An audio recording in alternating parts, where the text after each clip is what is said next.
আসসালামু আলাইকুম। আপনাদের সামনে আরেকটি ভিডিও নিয়ে আসলাম। আমি বাংলাদেশ বিমান এয়ারপোর্টে শ্রীলঙ্কা এয়ারলাইন্সের মাধ্যমে আমি শ্রীলঙ্কা যাব। তো আমার এটা বিমানের প্রথম যাত্রা। এখানে আমি দেখে নিলাম আমার সিরিয়াল কোথায়। তো ওই অনুযায়ী আমি আমার সিরিয়াল অনুযায়ী এখানে গেলাম। এখানে আবার দেখলাম একজনে কাজ করতেছে। তো এখানে বোর্ডিংয়ের জন্য দিয়ে দিলাম ব্যাগেজের পরে আমার এখন বিমানে চেক ইন করে আমি এখন বিমানে উঠলাম। তো বিমান থেকে আস্তে আস্তে রানওয়ে যাচ্ছে। বিমান ছেড়ে দেওয়ার সময় হয়ে গেছে, টাইম মতো বিমানটা ছেড়ে দিচ্ছে শ্রীলঙ্কা এয়ারলাইন্স। এটা বিমানের প্রথম অভিজ্ঞতা এবং মোটামুটি একটু এটা শেয়ার করার জন্য ভিডিওগুলো করা আপনাদের সাথে। তো এখন আমার এয়ারপোর্টটা টেক অফ করবে একটু পরেই। এই যে দেখতে পাচ্ছেন রানওয়ে দৌড়াচ্ছে রানওয়েতে।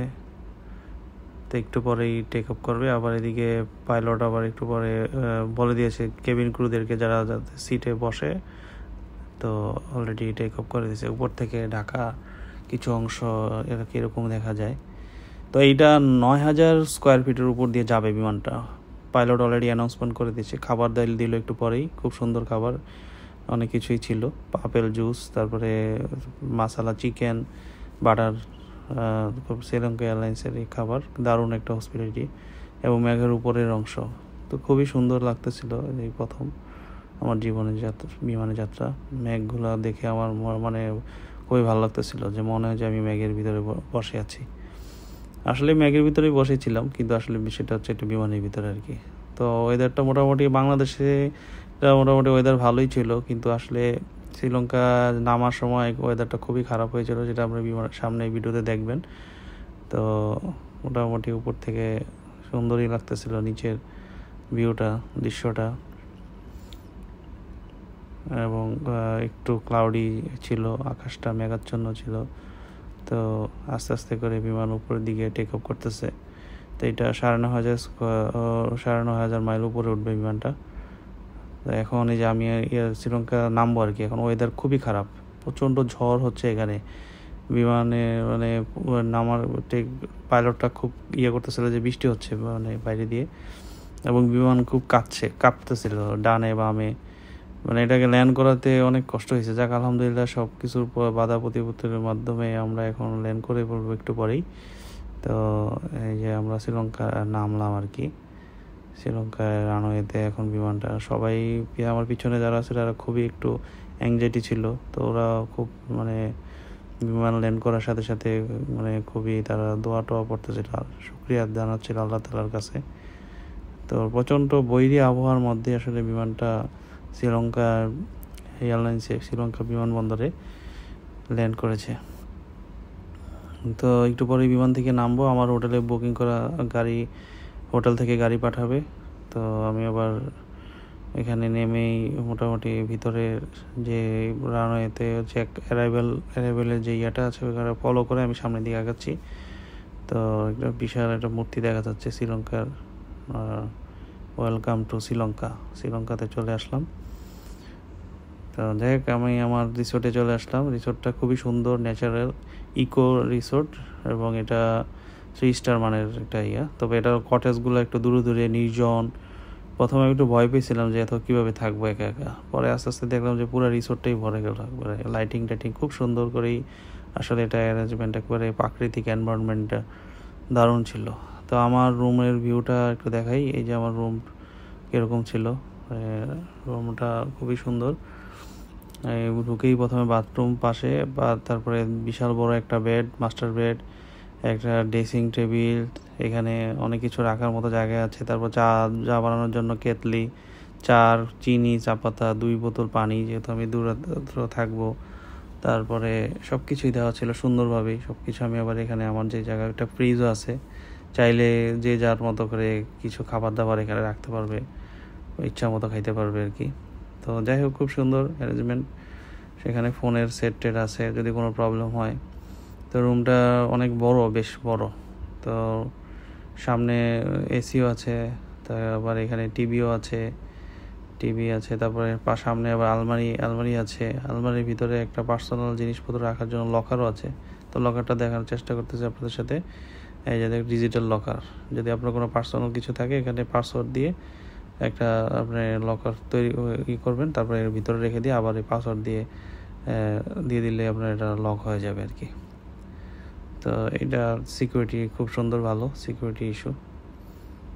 ওই যে স্টার চাপ দিলে যে ক্লোজ হইলো, আমি এটা পাসওয়ার্ড দিলাম, আবার ওই পাসওয়ার্ডটা দিয়ে আবার আপনি স্টার চাপ দিলে ওপেন হয়ে যাবে, অটোমেটিক ওপেন হয়ে গেল। এই যে ওপেন, এখন আমি আবার এটা খুলতে পারবো। এই যে তো এটা খুবই সুন্দর, একটা ভালো লাগলো সিকিউরিটির বিষয়ে। অনেক কিছু দেখা যায়, মানি ব্যাগে টাকা ঢোকা, উপরে আবার হ্যাঙ্গার, এখানে কাপড় রাখার মতো আছে।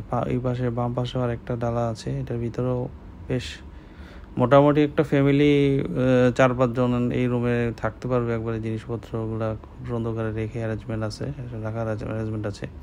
তো আমার এটা একটা গার্ডেন ভিউ ছিল আর কি, রিসোর্টটা খুবই দারুণ চমৎকার লাগতেছিল। সামনে গার্ডেন ভিউগুলো একবারে দারুণই, দিকে লাইটিং হচ্ছে, প্রাকৃতিক পুরা ন্যাচারাল। ব্যাঙের ডাক, যদি এখানে ঝিঝি পোকা, ব্যাঙ এগুলো ডাকতেছিল, তো আমার কাছে খুবই দারুণ লাগতেছিল আর কি। যাই হোক, রিসোর্টে উঠলাম এখন। এই যে সামনে লাইটিংয়ের অবস্থাটা খুব সুন্দর, দেখেন খুবই সুন্দর। এটা অনেক বড়, এখানে মোট 15টা এরকম কটেজ আছে। তো খুবই মানে ফাঁকা ফাঁকা জায়গায় আর কি, অনেক বড় একটা এরিয়া নিয়ে এটা আসলে করছে। আর বাথরুমটা আসলে কি, এই যে বাথরুমের অংশটা একটু দেখাই, এটা বেসিন, তারপরে বাথটব, তারপরে এখানে হেয়ার ড্রায়ার, বিশাল বড় একটা মিরর। তো এইদিকে আবার 2টা তাল দেওয়া আছে, হ্যাঁ, একটা ভিজে গেল আর একটা বা শুকে আর একটা ব্যবহার করতে পারবো। তারপরে এখানে আবার কি এবার আমার শাওয়ার নেওয়ার জন্য বডি লোশন, শ্যাম্পু সবই দেওয়া আছে এখানে। তো এটাও দেখাবো, বডি লোশন শ্যাম্পুগুলো। হাই কমারটা খুব সুন্দর, খুবই উন্নত মানের, একবারে 3 স্টার মানের হোটেল। এই যে একটা দিয়েছে সে শ্যাম্পু শাওয়ার নেওয়ার জন্য, তারপরে হচ্ছে গিয়ে বডি লোশন, চুল স্পাই করার জন্য একটা ইয়ে আছে। যাই হোক, সাবানও দিয়েছে, আবার একটা ছোট্ট একটা সাবানও দিয়েছে। মোটামুটি আমার এগুলো কিছু কিনতে হলো না আর কি, সাবান টাবান এগুলো আর কি, এগুলো সাধারণত হোটেলে থাকে। তো তারপরে আমি সাবান নিয়ে বের হইলাম ঘুরতে। একটা সিএনজি, যেটা ওইখানে শ্রীলঙ্কায় বলে টুকটুক, তো আমাদের এখানে সিএনজি, ওখানে ওরা টুকটুক। তবে ওদের আবার সিএনজি আসলে পেট্রোলে চালায়, অনেক টাকা, 1 লিটার সামথিং, প্রায় 5,000 রুপি দিয়ে ওরা ইয়ে করলো। তো রাত্রেবেলায় ঘুরতে বেরোলাম, কন্ট্যাক্ট নিয়ে নিলাম ওকে, 1500 রুপি দিব বলে আর কি। তা আমাদের বাংলাদেশে 1 টাকায় অনেকগুলো রুপি আসে আর কি। যাই হোক, এখানে খাওয়ার জন্য যে মুসলিম হোটেল খুঁজে বের করলাম, মুসলিম হোটেলে আসলাম, এখানে খাবো, মানে এটা হচ্ছে হালাল খাবার। তারপরে বের হয়ে আবার একটা সবজির দোকান দেখলাম, একটু ভিন্ন রকমের সবজির দোকান। তাই দাঁড়ালাম, একটু ভিডিও করলাম আপনাদের সাথে শেয়ার করার জন্য। এটা একটা বরবটি, সাইজটা খুবই ছোট। আসলে আমাদের দেশে বরবটি তো অনেক বড় বড় হয়, ওদের বরবটিগুলো কিছু ছোট। গাজরের কালারটা একটু অন্যরকম, বেগুনের কালারটাও সাদা। তারপরে এই যে এটা ক্যাপসিকাম, দেখেন এই ক্যাপসিকামটা আসলে আমাদের দেখি গোল, কিন্তু এটা মরিচের মতো বড় বড়। আলু তো যাই আছে তাই, আলুর কালার তো সেম। বাঁধাকপি অ্যাজ ইউজুয়াল। এটা পেঁয়াজের ইয়েটা অনেক বড়, ভালোই লাগলো। তো এইটা হচ্ছে ছোট্ট একটা কি তরমুজ না কি, এটা আসলে কি একটা ফল নাম বললো, আমি বলতে পারলাম না। যাই হোক, সুন্দরই লাগলো। তো এরপরে এই দিকের কাঁচা তরকারির বিশাল একটা ওদের মানে সব ধরনের জিনিসপত্র আছে, সবজি, ফল টল, সব ধরনের। ফলটার নাম জিজ্ঞেস করছিলাম, বলছে কিন্তু আমি বলতে পারবো না। শসাটা একটু সাদা রঙের, শসাটা একটু অন্যরকম দেখা গেল। এটা হয়তো আবহাওয়া পরিবেশ ইয়ের কারণে হয়তো অন্যরকম হয়েছে আর কি। ফুলকপি সবই মোটামুটি আমাদের মতোই, আনারসগুলো একটু অন্যরকম, পেঁপেগুলো একবারই ন্যাচারাল, এটাতে কোনো ধরনের মেডিসিন কিচ্ছু দেওয়া হয় না, এটা যতদিন নাক পাকা হবে, মশলা টশলা দিয়ে খুব সুন্দর। মানে তারপরে যে লাইটিংগুলা, মানে পোকামাকড় যাতে না করে, এই জন্য এগুলো এই জায়গায় আসে যাতে পোকামাকড়গুলো এখানে এসে বসে, এই কারণে খুব সুন্দর করে পাতা দিয়ে এত সুন্দর লাগতেছিল আমার, পুরো ন্যাচারাল একটা। আর এখানে আসলে বৃষ্টি হচ্ছিল বাইরে শ্রীলঙ্কায়। যাই হোক, সকালবেলা ঘুম থেকে উঠলাম, উঠে আরও রুম থেকে আমার গার্ডেন ভিউর যে ইয়েটা আরও দারুণ চমৎকার লাগতেছিল। তো এখানে বসে চা খাওয়ার মতো একটা টি টেবিল দেওয়া আছে, তারপর চেয়ারও দেওয়া আছে। যেহেতু আমি সিঙ্গেল, একটা চেয়ার, দুইজন হইলে দুইটা চেয়ার দিতে হয়তো বা। তো একটু খুলে দেখানোর চেষ্টা করি। এখানে হচ্ছে সামনের এই গার্ডেনের ভিউ, যে বারান্দাটা আমার, এখানে বসার মতো। ও ডান পাশের কোণায় হচ্ছে সুইমিং পুল, খুব সুন্দর সুইমিং পুল, সেটাও দেখাবো সামনে ভিডিওতে সুইমিং পুলটা। আর ওইখানে একবারে সোজা আমার ওই বরাবর হতেছে ওদের ক্যান্টিন। এখানে খাওয়া দাওয়া, আমার আবার সকালে ব্রেকফাস্ট আছে রুমের সাথে, তো সেটাও আপনাদের সাথে শেয়ার করব। এই যে এখানে একটা দোলনা আছে, তারপরে এখানে ক্যান্টিন, বসার, রিসেপশন, সবকিছু এখানে। তো খুবই ফাঁকা, অনেক দূর। সুইমিং পুলটা প্রাকৃতিক ন্যাচারালের মাধ্যমে প্রাকৃতিক পরিবেশ। সুইমিং পুলটা পরে দেখাবো ভিডিওতে সামনে। তো রুমের এই ভিতরে, এই যে এখান থেকে বাইরে থেকে রুমটা আরও সুন্দর লাগে। তো খুবই ভালো লাগলো আমার। নেক্সটে যদি আবার কখনো সুযোগ হয় যাবো ইনশাল্লাহ, ফ্যামিলি নিয়ে যাব। তারপরে সামনে আগাইতে থাকলে মানে বৃষ্টি হওয়ার কারণে সবুজ ঘাসগুলো আরও সবুজ, গাছের পাতাগুলো আরও সবুজ রং ধারণ করেছে, যাতে খুবই সুন্দর লাগতেছিল। প্রাকৃতিক যে পরিবেশের যে সৌন্দর্যটা, সেটা খুবই সুন্দরভাবে ফুটে তুলছে। এই যে খুব রাস্তাগুলো খুব সুন্দর করে ওরা করে রাখছে, যাতে বৃষ্টি বাদল হলো যাতে চলাচলে কোনো সমস্যা না হয়। খুবই পরিপাটি। এই যে এখানে এটা হচ্ছে সুইমিং পুলের এই যে অংশ উঠিয়ে দেখাতে পারতেছি আপনাদেরকে। এটা আবার একটা টাইম আছে, যে সকাল 9টা থেকে সন্ধ্যা পর্যন্ত, 8টা-9টা পর্যন্ত। তো বৃষ্টির কারণে ভিজা, এখানে বসার জায়গা, কেউ দোলনা চাইলে দোলনা বসতে পারবে। পানিগুলো খুবই পরিষ্কার স্বচ্ছ, এবং ওখানে একটা নোটিশ দিয়ে রাখছে যাতে ওই পাশে আবার কটেজ আছে কতগুলা, তারা সুইমিং পুল ভিউ কটেজ, এটাও খুবই সুন্দর, দারুণ এই কটেজগুলো। এখানে রাত্রে যাপন করলে এটা অন্যরকম একটা ফিলিংস। রাত্রেবেলা খুবই লাইটিং সজ্জা, আলোকসজ্জা হয় সুইমিং পুল থেকে, তো দেখতে মোটামুটি ভালোই লাগে আর কি। সুইমিং পুলটা বেশ বড়, খারাপ না। তো যদিও আমি সাঁতার কাটার ইচ্ছা ছিল, পরে কাটি নাই আর কি। আমার তো সময় কম। পরের দিন আমি আবার আমার ফ্লাইট, পরের দিন চলে যাব হচ্ছে সিঙ্গাপুরে।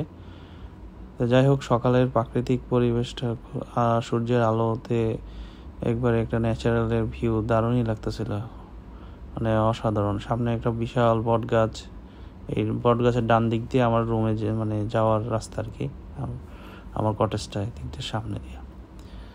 খুবই সুন্দর বট গাছটা, বিশাল বড়। সকালে যে নাস্তাটা দিল, এটা হচ্ছে বাটার নান, কলা, তারপরে এখানে আবার সসেস আছে, তারপরে বাটার সাথে টোস্টগুলো খুব শক্ত করে দিয়েছিল, রুটি। তারপরে যাই হোক, খাওয়া দাওয়ার পরে এবার একটু টি টেবিলে বসে নিজের রুমের সামনে চা বানালাম, নিজে চা বানিয়ে নিয়ে বসে একটু চা খেলাম আর কি। জিনিসগুলো যেহেতু দিছে একটু ব্যবহার করি আর কি, শুধু কাজে না লাগলে কেমন লাগলো জিনিসটা, সুন্দরই লাগলো। চাটাও খুব দারুণ হয়েছে, ওদের চায়ের পাতাটা খুবই টেস্ট। যাই হোক, এখন আমার যে রিসেপশনের যে সামনের অংশটা, এটাও দিনের বেলায় ভিউটা দেখালাম আপনাদেরকে, কত সুন্দর, খুবই সুন্দর। আসলে ফ্যামিলি নিয়ে গেলে এটা এখানে আসলে অনেক সময় কাটানো যাবে ভালোভাবে। যারা যেতে চান এই ধরনের রিসোর্টে, তারা যেতে পারেন। তো যাই হোক, শত ঘোরাঘুরি শেষে এখন আমি আমার হোটেল থেকে এয়ারপোর্টে যাচ্ছি। আমার ফ্লাইট আবার সিঙ্গাপুরে যাব। তো ওদের যেই এয়ারপোর্টে যে ব্যবস্থাপনাটা দেখানোর চেষ্টা করতেছি আপনাদেরকে। তো অলরেডি আমি এয়ারপোর্টে চলে আসছি, শ্রীলঙ্কা এয়ারপোর্টে। শ্রীলঙ্কা এই যে ডিপার্চার হয়ে এখন আমি আবার বোর্ডিং শেষ করে এখন চেক ইন করে বিমানে উঠবো একটু পরে। যে বিমান আসতেছে আমার, শ্রীলঙ্কা এয়ারলাইন্সই আবার সিঙ্গাপুর যাব। ওই যে এখানে ওয়েটিং রুমে আছে আর কি। তো সবাই ওয়েট করতেছে, সবাই সিঙ্গাপুরে যাবে শ্রীলঙ্কা এয়ারলাইন্সে।